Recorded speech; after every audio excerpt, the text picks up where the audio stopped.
তো আমরা এখন শিবু জেঠুর দোকানে। তো যেটু আপনার দোকানটা কদিন হলো? মানে 25 বছর হলো। আর তখন যখন শুরু করেছিলেন তখন লিট্টি কত দাম ছিল? 1 টাকা। আর এখন হচ্ছে 2.5 টাকা করে। আর লিট্টি ছাড়া আর কি কি আইটেম এই মুহূর্তে আপনি বিক্রি করছেন? 1 টাকা, ফুলুরি ছিল 8 আনা, আচ্ছা তারপরে ডিমের চপ ছিল 5 টাকা।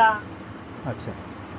আর এখন কি কি আইটেম পাওয়া যাচ্ছে এখানে? এখন ডিমের চপ, চিকেন চপ, চিংড়ি চপ, ভেটকি মাছের চপ, পেলে ভেটকি মাছ পেলে ভেটকি মাছের খবর করি, আলু চপ, ফুলুরি, বেগনি। আচ্ছা, ভেটকি মাছের চপটা কত দাম রাখেন? 10 টাকা। 10 টাকা রাখেন? হ্যাঁ। বাহ। আর এই যে এতগুলো আইটেম আপনারা জোগাড় করেন, প্রতিদিন পরিবেশন করেন, তো আপনারা কি দুজনেই করেন একা? আমরা দুজনে। আচ্ছা, আমাদের কোনো আদার অনেকটা চাপ পড়ে আপনাদের ওপর। আর এমনি সন্ধ্যাবেলা কখন দোকান খোলে? আমার 6টা থেকে ছিল। 6টা। আর রাতে? রাত্রে 11টা। কোনো দিন কি বন্ধ থাকে দোকান? মাঝে সাঝে বন্ধ শরীরে পাওয়া যায় না। স্বাভাবিক ব্যাপার, হ্যাঁ। তো যদি কেউ আসতে চায় বাইরে থেকে, হ্যাঁ। তাহলে একটু লোকেশনটা বলে দিন কীভাবে আসবে। লোকেশনটা হচ্ছে রায়নগর, বললে রায়নগর বাঁকা ব্রিজের কাছে যাবো, শিবুদাত্রা চপের দোকান। আচ্ছা, রায়নগর বাঁকা ব্রিজের কাছে। হ্যাঁ।